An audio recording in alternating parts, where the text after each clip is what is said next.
Welcome back to the online platform Shiksha Niketan. Last time online platform में chemistry lecture series के अंदर हम लोगों ने बात की थी विद रिस्पेक्ट टू आपका वेपर प्रेशर।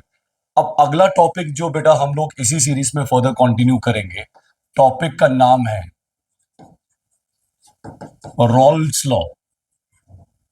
अब देखिए बेटा, रॉल्स लॉ की बात करें, रॉल्ट एक ऐसा साइंटिस्ट था जिसने प्रैक्टिकली हमें यह समझाया कि वेपर प्रेशर के ऊपर वोलाटाइल एंड नॉन वोलाटाइल चीजों का क्या इंपैक्ट पड़ता है।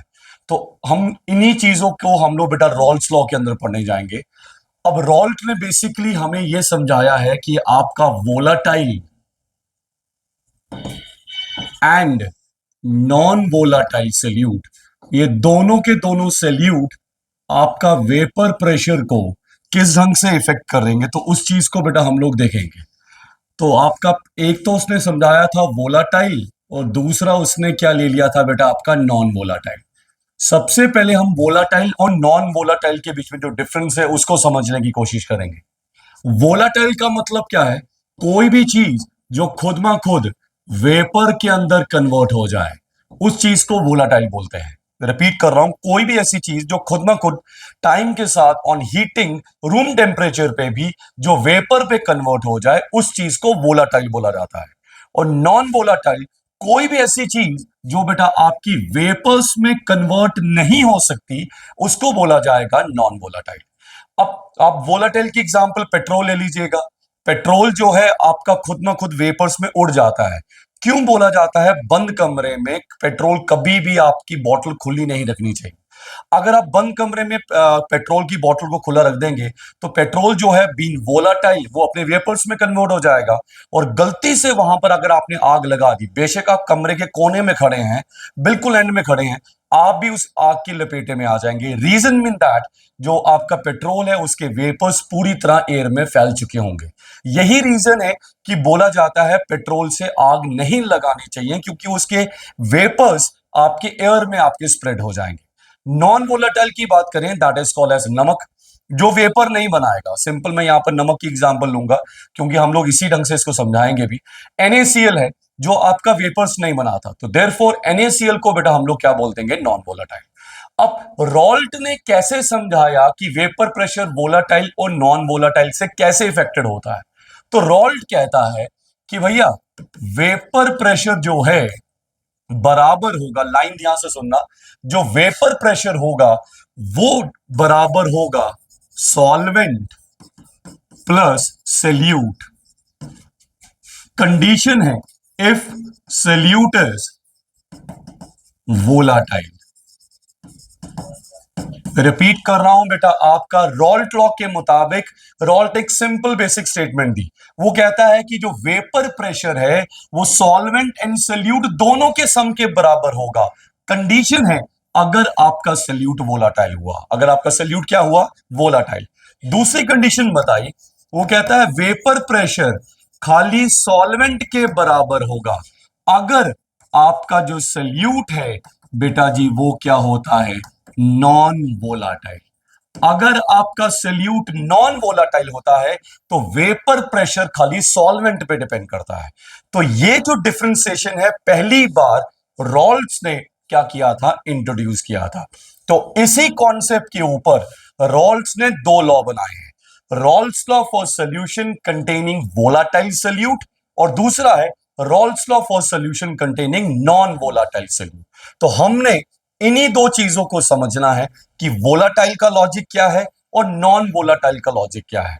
तो ये आपका था बेसिक इंट्रोडक्शन। अब हम लोग मूव करेंगे अपने मेन पॉइंट के ऊपर, वो है Raoult's law for solution having volatile solute. तो Raoult's law for solution having volatile solute, इस चीज को कैसे एक्सप्लेन किया जाएगा? अब ध्यान से सुनिए, इसी चीज को समझने के लिए बेटा जी मैं यहां पर दो कंपोनेंट ले रहा हूं। एक मेरे पास कंपोनेंट ए है और दूसरा क्या है बेटा? Component B. रिपीट कर रहा हूं, इसी चीज को समझाने के लिए मैं यहां पर दो कंपोनेंट लूंगा, दो पार्ट ले रहा हूं, component A and component B. जो मेरा कंपोनेंट ए है बेटा जी मैं उसको क्या मान के चल रहा हूं, सॉल्वेंट है, और जो मेरा कंपोनेंट बी है वो बेटा जी मेरा क्या है, सल्यूट, और जो मैंने सल्यूट लिया है वो वोलाटाइल है। वोलाटाइल का मतलब है वो वेपर्स बनाएगा ही बनाएगा। अब रॉल्ट की सबसे बेसिक स्टेटमेंट क्या है, रॉल्ट कहता है वेपर प्रेशर, लाइन ध्यान सुनना, आपकी बुक्स पे उन्होंने बेटा डायरेक्ट स्टार्ट किया है, इसका बेसिक फंडामेंटल हम लोग समझ लेते हैं। रॉल्ट कहता है कि जो वेपर प्रेशर है किसी भी कंपोनेंट का वो अपने ही मोल फ्रैक्शन के डायरेक्टली प्रोपोर्शनल है। ये सबसे बेसिक स्टेटमेंट रॉल्ट ने प्रोवाइड की। रॉल्ट कहता है किसी भी सॉल्यूशन का जो वेपर प्रेशर है अपने ही मोल फ्रैक्शन के क्या है, डायरेक्टली प्रोपोर्शनल।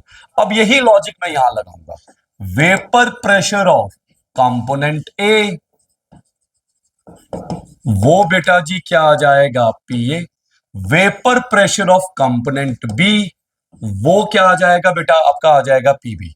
तो देखो बेटा, according to the statement, according to the Raoult's law, जो सबसे बेसिक स्टेटमेंट थी, vapour pressure of component A किसके डायरेक्टली प्रोपोर्शनल होगा, काई ए।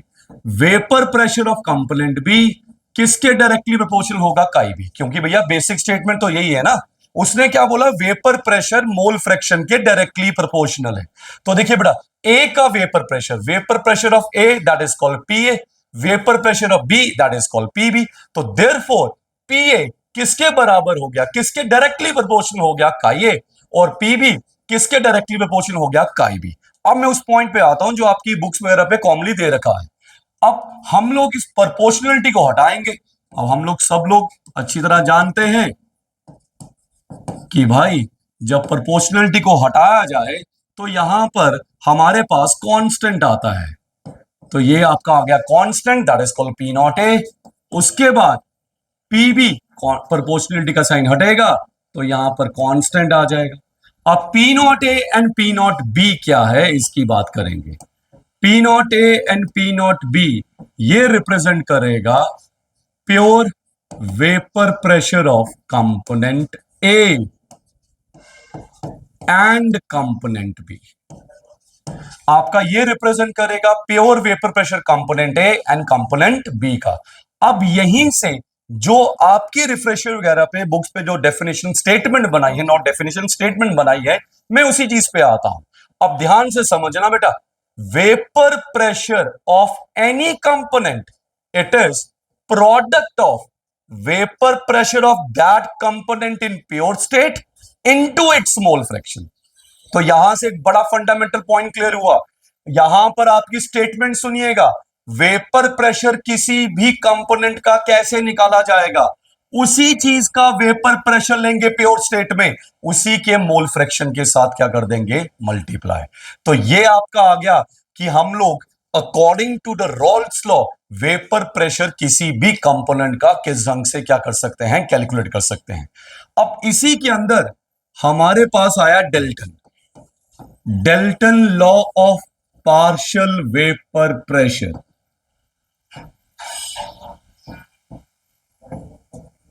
अब देखिए बेटा, Dalton law partial vapour pressure simple सा लॉ है। वो कहता है सॉल्यूशन का वेपर प्रेशर अपने कंपोनेंट के वेपर प्रेशर के सम के बराबर होगा।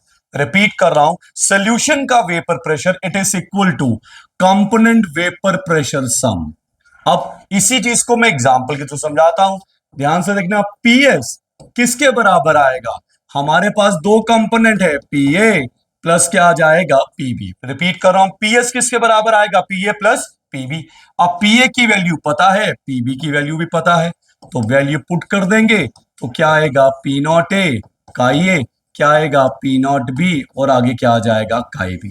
तो यहां से हम लोग बेटा सॉल्यूशन का वेपर प्रेशर बड़े आसानी से कैलकुलेट कर पाएंगे। तो मैं समराइज कर रहा हूं मेन मेन पॉइंट्स को।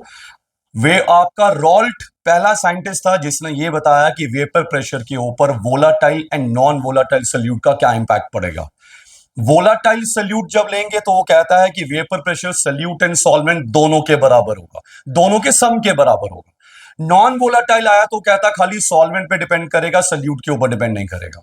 इसी के बेसिस पे इसने दो लॉ बनाए, रॉल्स लॉ फॉर वोलाटाइल और दूसरा बनाया Rawls law for non volatile.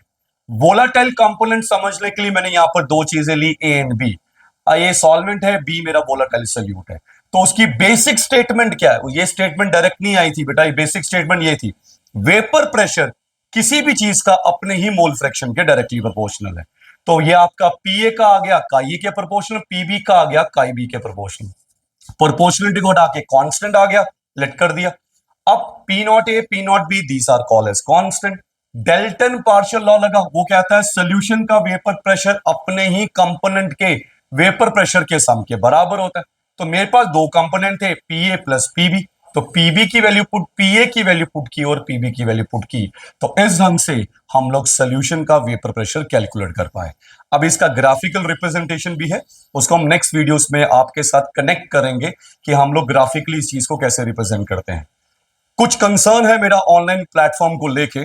कुछ बच्चे हैं जो कहते हैं कि आप इसको टाइम कंजप्शन ज्यादा लग रही है।